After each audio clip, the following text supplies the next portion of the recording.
Coming up next on 60 Minutes. I had no dissent. I had no people questioning me. You sound like a despot. Yeah, I was a monarch. The world according to Boris Johnson. Unvarnished, uncensored. The former British PM's sneaky role in AUKUS. No. I was the midwife. And his secret plan to invade Holland. It was more of a Pink Panther operation, right? For a while, as British Prime Minister, Boris Johnson was hailed an unlikely action hero. He achieved the seemingly impossible. He made Brexit a reality, and then when COVID struck, he saved thousands of lives by overseeing the fastest rollout of vaccines anywhere in the world. But Boris also made so many mistakes and enemies, he was ultimately dismissed as a bumbling buffoon and forced from office. Now, though, he's back, setting the record straight in his provocatively titled memoirs, Unleashed. And tonight, he's spilling the secrets on why he seriously considered invading the Netherlands, his sneaky role in AUKUS, and his final moments with the Queen. South Kensington, London, and as we've come to expect, a rakish and dishevelled Boris Johnson appears. Hello. Hello. How are you doing? Nice to see you. Nice to meet you, Mr. Johnson. Hello, how are you? Busy day? Yeah. Very. Oh, actually, I've got to get my book. But despite the fumble, this former Conservative Lord Mayor, British Foreign Secretary and Prime Minister, clearly used to being in charge, doesn't miss a beat. We're going to do it again. Why? What's wrong? I like that bit. How are you? How nice to see you. Come on. You've got your book. Here's a book. Here we go. Come on. You're not going to forget And so that. begins an audience with the irrepressible 60-year-old Boris Johnson. He brought us all the way from Australia. He's coming to Australia. It's fantastic. You ready? Yeah. Thank you for your time. Thank Great you for joining pleasure, the great honour. programme. Do you miss being Prime Minister? It's a wonderful job, and I loved it. I loved every moment of it. But it's also, a very demanding job, and there are certainly compensations to, a life of relative ease. What I miss is being able to take some of the decisions, and I find that very frustrating. You have said that in your book there is loads and loads of self-loathing. What do you loathe the most? What's the thing that I loathe the most about myself? I think it's just my incurable modesty. I just think I think it's my inveterate habit of self-deprecation. No, I think that honestly the biggest problem was a complacency about my political position. My sort of political training had been as Mayor of London, which I was for 8 years. And the beauty of that job was I had no backbenchers, I had no dissent, I had no people questioning what I wanted. You sound like a despot. Yeah, I was and a you monarch. loved it. I was a monarch. And so it was a brilliant preparation for being, for running the UK in one sense. But it did not prepare me for what it was like to cope with a lot of Conservative backbenchers. Does that complacency show that perhaps you're not a great leader? Well, I think when I'm given the chance to motivate, rally people behind a project, get something done at great speed, then I could, I have been in the past, have been pretty useful. Boris says his government's greatest achievement was the many lives saved by rolling out the COVID vaccine earlier than anyone else. He claims that head start on Europe was only made possible by Brexit. No longer constrained by EU rules, the UK was no longer tied to the EU timetable for vaccine approval. And so we began jabbing. And the British people turned out to love vaccinations. But apparently, as Boris tells it, in that moment, Europe did not love Britain. It might sound fanciful, but he claims 5 million doses of vaccine promised to Britain were effectively kidnapped and holed up in a storage facility in the Netherlands. What Boris did next to try to get his hands on the vaccines seems seriously nuts. I did consult the military, but in So which you were the politics. proposing, you were asking if it was feasible to invade Holland. I didn't want to invade anywhere. I just wanted, by way of a kind of a clandestine, nocturnal operation with some guys in balaclavas, I presume, I wanted to get our vaccines. But to invade a NATO ally? If your country, well, invade's a strong word, right? It was more of a Pink Panther operation, right? It was going to be more of a raffle-style burglary. They wouldn't have felt a thing. They wouldn't have felt a thing. We were going to go up the canal, a couple of ribs, Bob's your uncle. But, yes, the problem was that the operation would almost certainly have been detected and people would have construed it in that way. But it was right. I was very, very frustrated. Do you believe the Times were that crazy, or are you that crazy? Look, I just wanted the vaccines, and they were being very, very difficult. And did it show that the Times were crazy? Yes, it probably did. And I think one of the... Did it show that Boris Johnson was crazy? No, I don't think so. I think it showed that, like any rational leader of a country faced with an appalling pandemic, you try to protect your population as fast as you can. And according to Boris, it's the protection of borders and shared values that lies behind the AUKUS Pact. What he's now revealed is how key he was to bringing together Australia, the UK and US in a nuclear-powered submarine deal that controversially cut out the French. In your book, you describe AUKUS as a brilliant and ambitious geostrategic proposal, and you claim to have brought it about. Look, no. I was I was the midwife. You delivered it. One of the midwives, and so this Scott Morrison really conceived it. In 2021, at the G7 summit in Cornwall, Boris Johnson organised a secret meeting with Scott Morrison and Joe Biden. The result was the French submarine deal was scarpered, and AUKUS, the security pact between Australia, UK and the US, was born. So, yes, we had to organise a meeting where the French were not invited and which took place under their nose. But I don't regret it because there was simply no other way of doing it. And, yeah, there was a bit of a kerfuffle and a lot of raucous squawkers from the anti-AUKUS caucus, as I recall. But it was totally the right thing to do.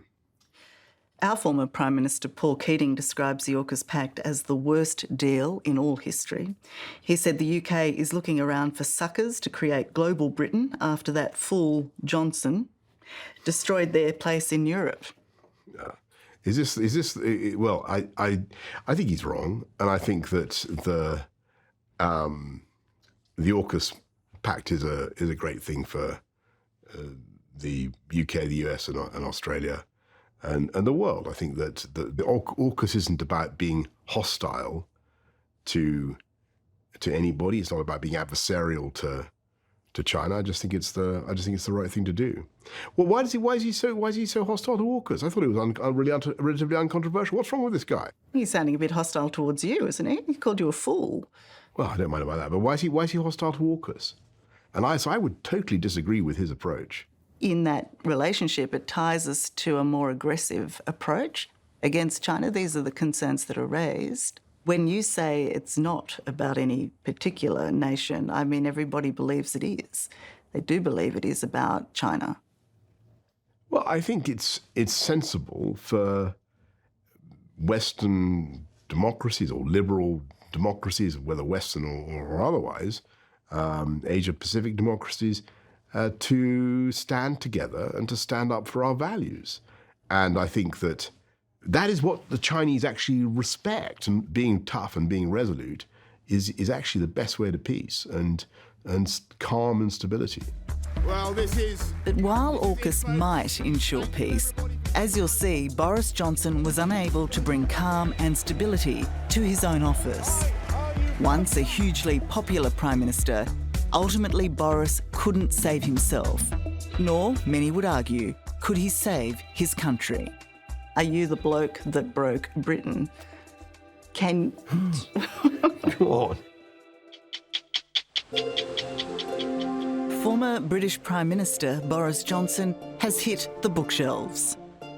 The heart of the story in this book, whose title I will not repeat, it's like unmuzzled or uncorseted or untrammeled, it's unleashed. The heart of this book is a story about national independence. It is without doubt the world according to Boris. It is, after all, his memoirs, and in it he heavily defends Brexit and his role in leading the UK's Leave campaign, something he remains emphatic about. The problem with the EU system is it was so undemocratic. The laws were being passed which could not be changed by Britain, but which applied to Britain forever. And that ultimately is not right for the UK. In a referendum majority, more than 17 million Britons agreed, voting to exit the EU. The UK has voted to leave the European Union. But still, Boris had to defy a lack of political will from within his own Tory party to make Brexit happen. That he was victorious has made him a pariah to many who believe Britain has been condemned to suffer economically. In getting Brexit done, Yes. Are you the bloke that broke Britain?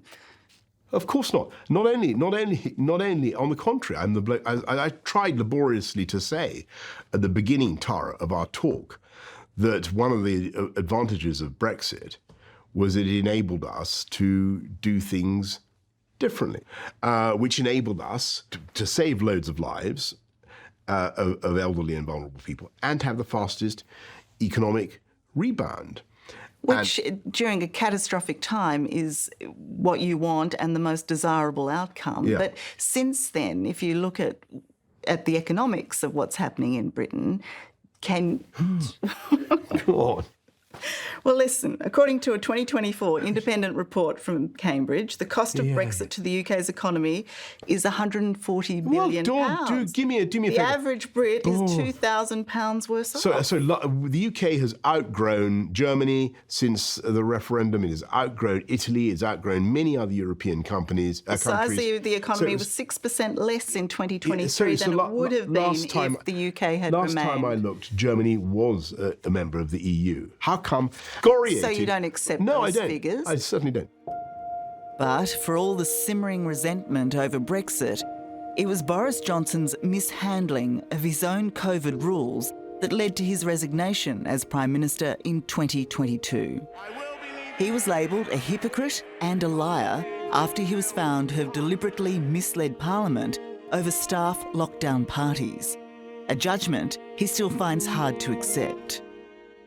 Partygate, sorry or not sorry? Well, of course I'm sorry for the things I got wrong, the things we got wrong. Invitations to 100 to join a garden party, staff on camera But people, scoffing at the rules. No, You're a seasoned politician. You know the optics of that. Optics is the word. Terrible. Optics is the word. I don't think people went to those things thinking they were deliberately breaking the rules. If anything, what I wish I'd done, really, looking back, was that I'd been more robust in the defence of my officials and being, because I think we were working and it was a very, very hard time. He may no longer be Prime Minister, but Boris Johnson continues to have a keen interest and strong opinions on world events he was once close to. On Israel, he views Australia's call for a ceasefire in Gaza and a de-escalation in southern Lebanon to be misguided, and the UK's attempt at an arms embargo against Israel as incoherent. The problem basically is this. We all mourn for the people of Gaza. We bleed for the suffering of the people of Gaza. It's appalling. The kids that are losing their lives. The same goes for South Lebanon. it's appalling. So how do you- But the trouble is that in both those communities, the political leadership is in the hands of people who literally want to exterminate the state of Israel and want to kill the Jewish people, every single one of them. Not beginning in Israel, but then everywhere else too. How do you reconcile that grief for those thousands and thousands and thousands of deaths with Israel's right to self-defense? I mean, it's a very vexing contradiction, isn't it? I think it's an absolute tragedy, and the tragedy is those Palestinian people have the right to a homeland, to a two-state solution. That is what we believe in. But it's very difficult to get that to happen as long as the Palestinians are led by people who don't recognize the right of Israel to exist and who do stuff like October the 7th. I mean, I look at some of the scenes that we have in London, in Sydney as well, of people going out and with flags, not just for Hamas but for Hezbollah or whatever. It seems insane to me. How are you? How are you? Boris Johnson is well versed in conflict zones. He was the first Western leader to support and visit war-ravaged Ukraine. It came down, you wrote, to a choice of right and wrong, good and evil in calling out Putin. I think that's right.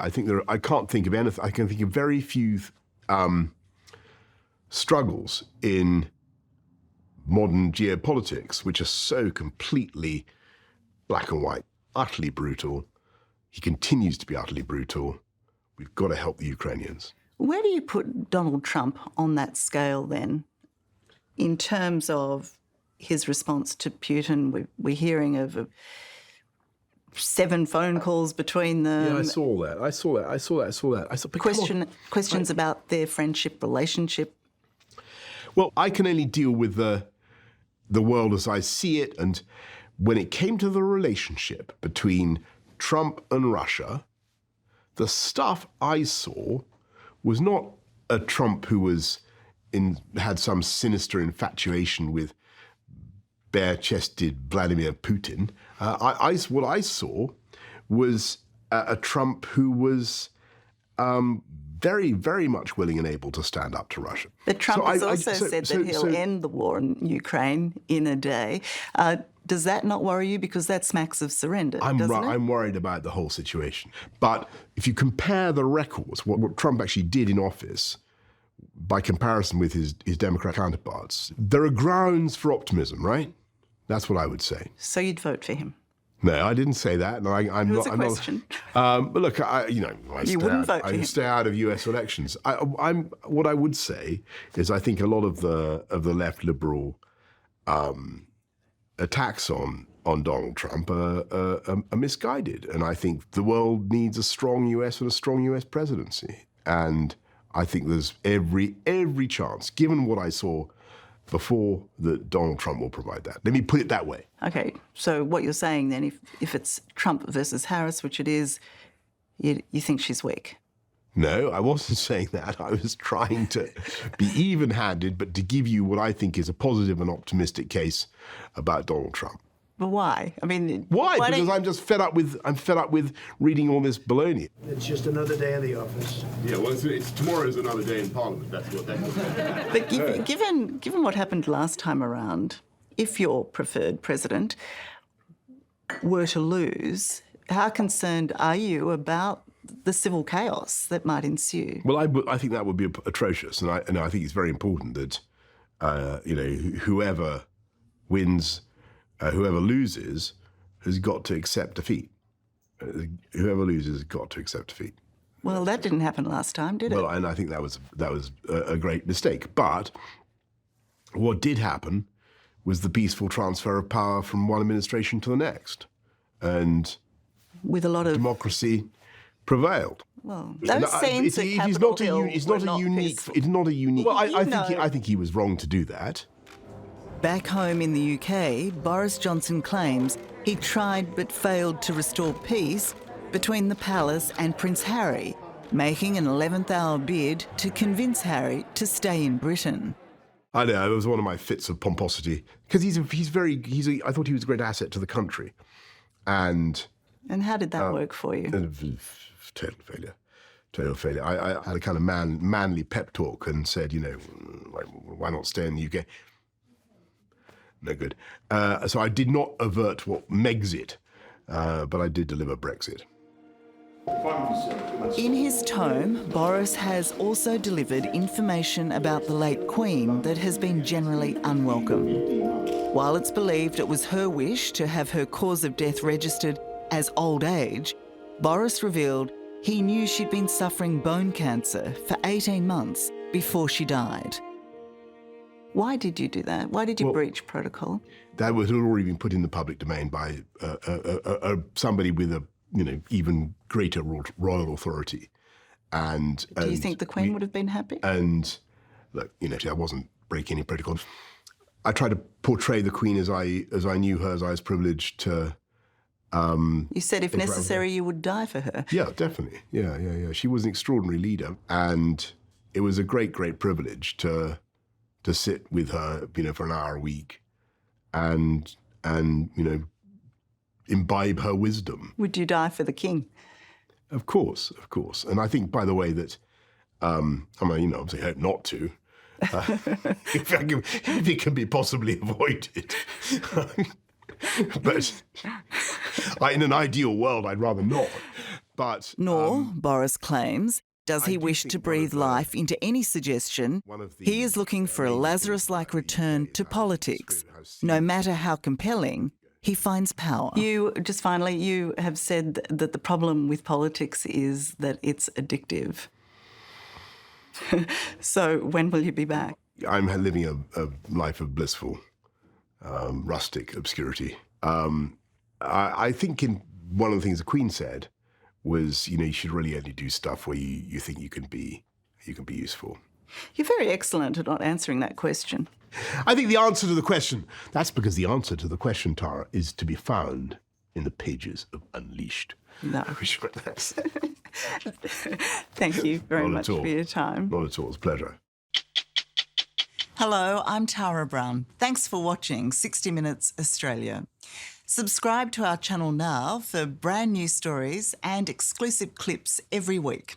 And don't miss out on our extra minute segments and full episodes of 60 Minutes on 9now.com.au and the 9Now app.